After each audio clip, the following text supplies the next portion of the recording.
Hey, hello to everybody who joined us today. Just as always, if you're here for the first time, usually we are speaking about the business success, the secrets of how to build something interesting, and the secret sauce of making your entrepreneurship journey as good as possible.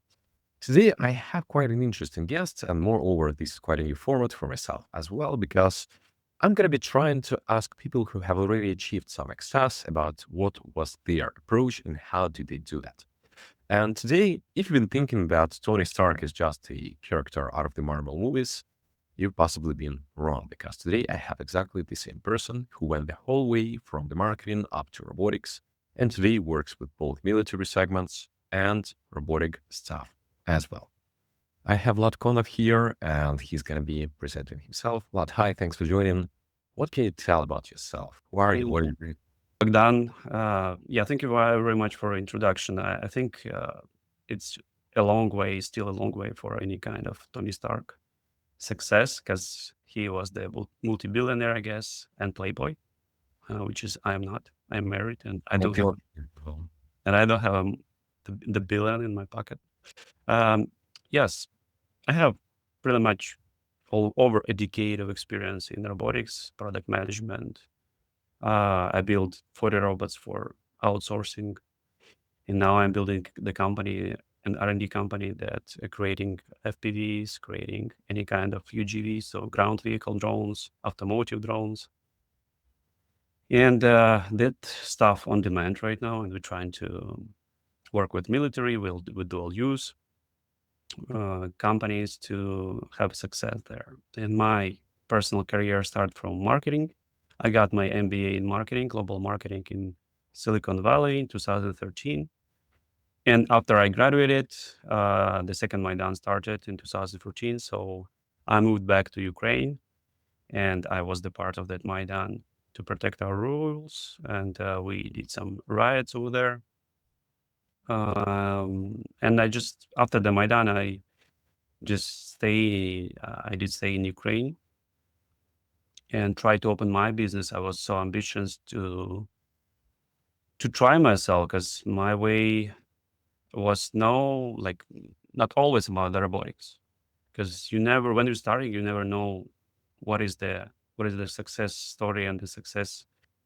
And like any entrepreneur, I tried to find myself by that time, and we tried a lot of different stuff. And by the time I met you, I remember when we first time met in my lab in the center of Kiev, and we built a success over there in case of the experience. I guess it wasn't the my first business wasn't about the income for sure. It was about the experience because we didn't know how to investigate the problem, how to work with the empathic interviews with the clients. We didn't know how to build a team, and that was just try and all time pivoting from all we got over there. So, but that helps me a lot with my experience to move forward. And I think it's really, really low chance of immediately success for any kind of entrepreneurship. And I think this is the most valuable challenge that you're gonna have. So don't think about the easy money overall, and just think like you have time like your main asset. And when you're young, you just go and learn everything that you can. Try to do everything you can, and after you'll feel the market. I think this is my way of dealing with the business because I remember first time I heard about robotics. Robotics was something like really unnormal for me. I watched the movie about the Terminator and I watched the Transformers when I was a child, but that was really, really far in Hollywood for me. Nothing that I can feel and touch. But I just got a meeting with some people that already did it and they had the product about it. And I was so excited about it, and I just want to try and want to jump into that kind of path to go with in my future.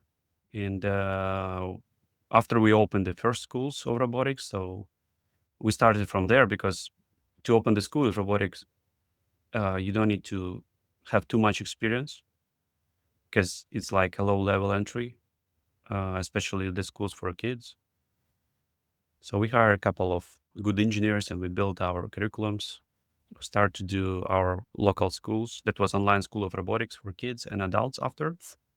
And in 2018, like just before the COVID, we had 23 locations all over Ukraine. You remember it? It was a Robo House project. And after we had really good partnership with the Citrus, the main retailer by that time in Ukraine. And we just started to do the business together and it was successful before the COVID. And yes, the COVID just changed everything because we had local schools, offline format, and that format was restricted by government to participate in, and we started to think how we can pivot from that. Okay. Yeah, so this is kind of long story short, and after we pivot, we start to do our online business. And from all that path, I have my side project about the R&D, and we built the Hugo robot. We built a couple great projects in web. I work 2 years with the team, 1.5 year with the team with international projects for web development and robotics development. So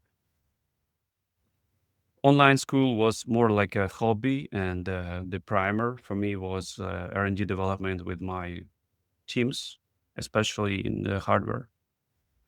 And after I learned, and I had that 40 different robots that I outsourced for different people and companies, I just got an idea that, hey, what is the key point of success in the product? Wait, because sometimes we're just building the products because we like them or we like the concept to be rich, building that product, but it's not the way we need to work on it. Because I saw a lot of failures because people just try to build cool robots because it's cool. And they think that if it's cool, it's going to be demand on it. And maybe we can substitute any kind of labor, or maybe we can find easy way for investment because it's on track and it's cutting edge product. But yeah, it doesn't work like that. I mean, you need to think about the product from different perspective. You don't need to fall in love with your product. We need to fall in love with the solution that you want to provide to any kind of problem. So, and in 2023, I got chance to have an education in Stanford with a cohort of the top Ukrainian entrepreneurs, and that was amazing. We changed our view for a product, and after the graduation, I wrote a book about the product management and lean systems, and I just changed all my mind about the products. And from that side, from that part of my business, um, I started to focus on values of our customers, and I got the biggest, I think, cash flow in my businesses that I had ever before. So, That's so the secret beautiful. sauce you're talking about, right?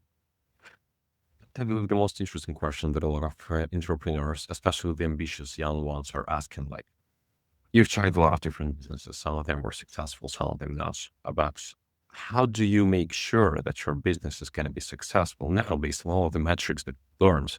What should be your first step when you're thinking about kicking off the new project? How can you evaluate or maybe forecast whether it's going to be a success or it's going to be a complete failure?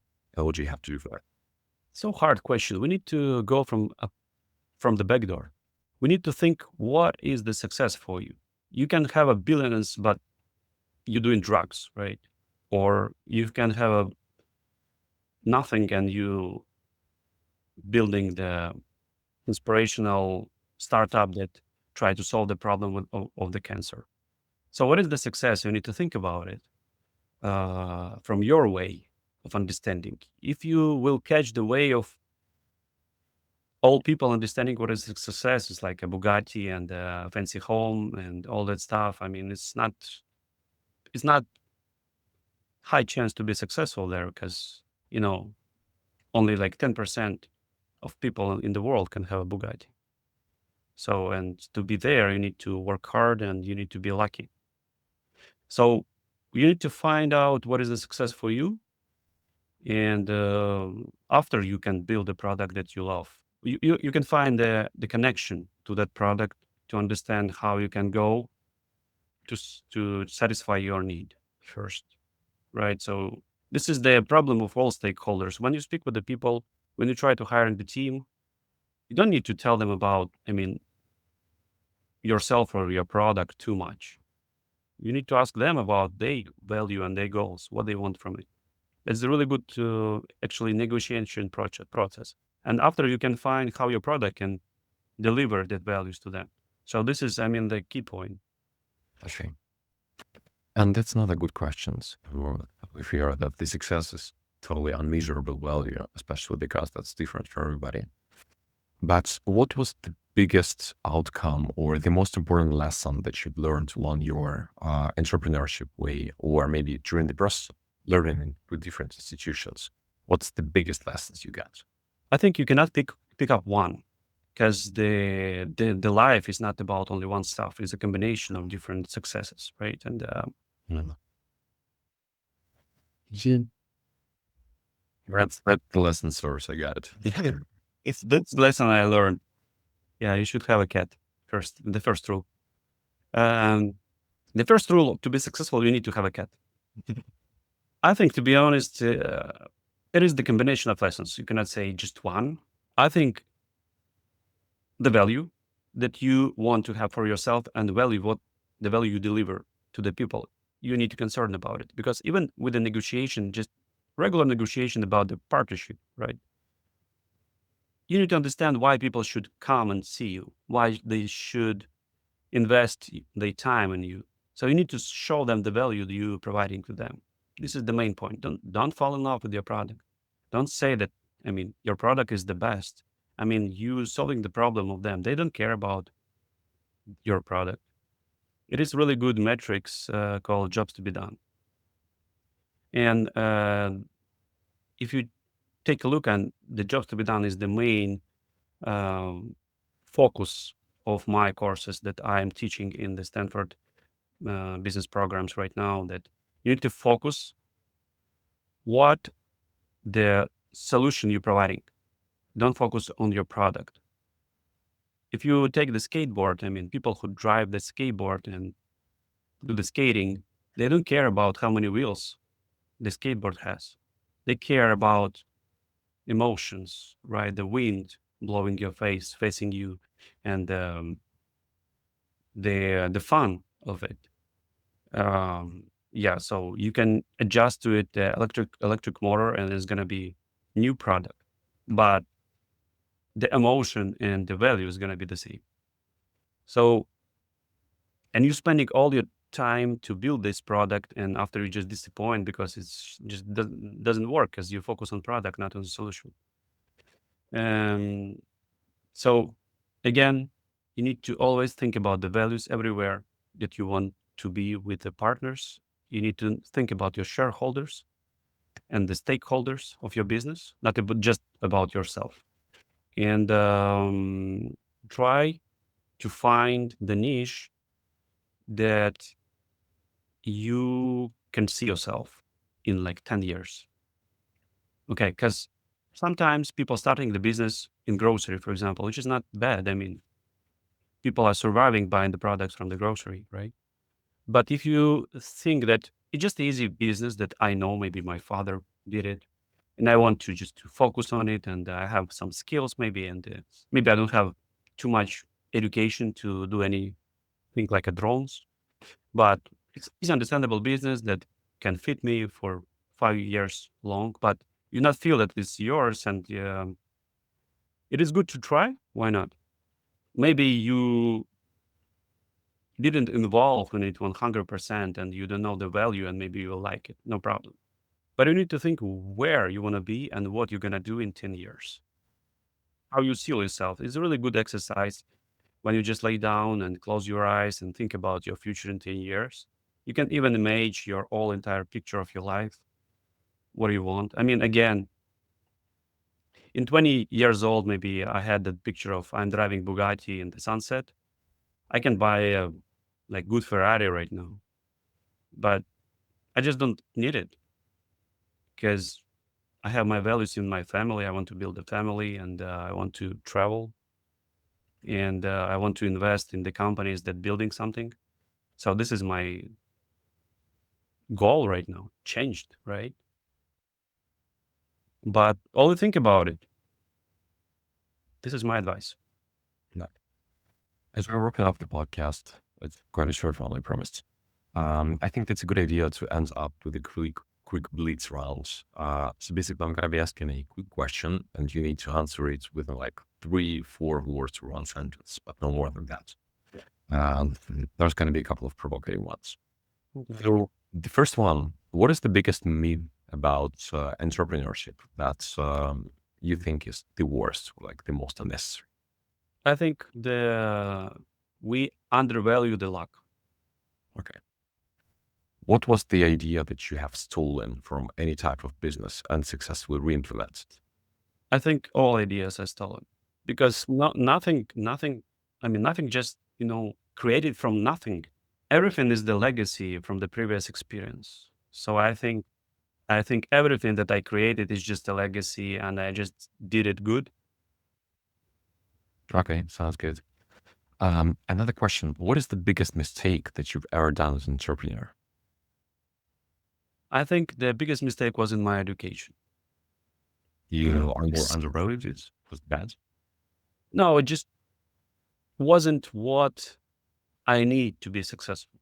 I mean, Okay. I learned a lot of stuff in K-12. I'm talking about K-12 very much. Mhm. I remember how I stuck there, and I didn't learn how to be a leader there. I didn't learn how to negotiate, how to hold stress, how to manage the values. So this is the main school stuff that we need to teach in K-12. We don't need to teach about history. We don't need. I mean, we have a GPT for it. Come on, you can 5 minutes. You can have all history in the world. Why are you still teaching that? And why you need to like provide the real stuff from the life, how to hold and how to find the information, how to. You don't even know. Don't even need to know how to like do the math, right? The mathematics. So I think new generation of people is coming, and by my time, we had just the book, and we have a teacher, and the teacher tried to repeat the book. Mhm. Why we should stay and just focus on that time? It's useless. And we were not repeating the book. We even write it down word by word, which is stupid.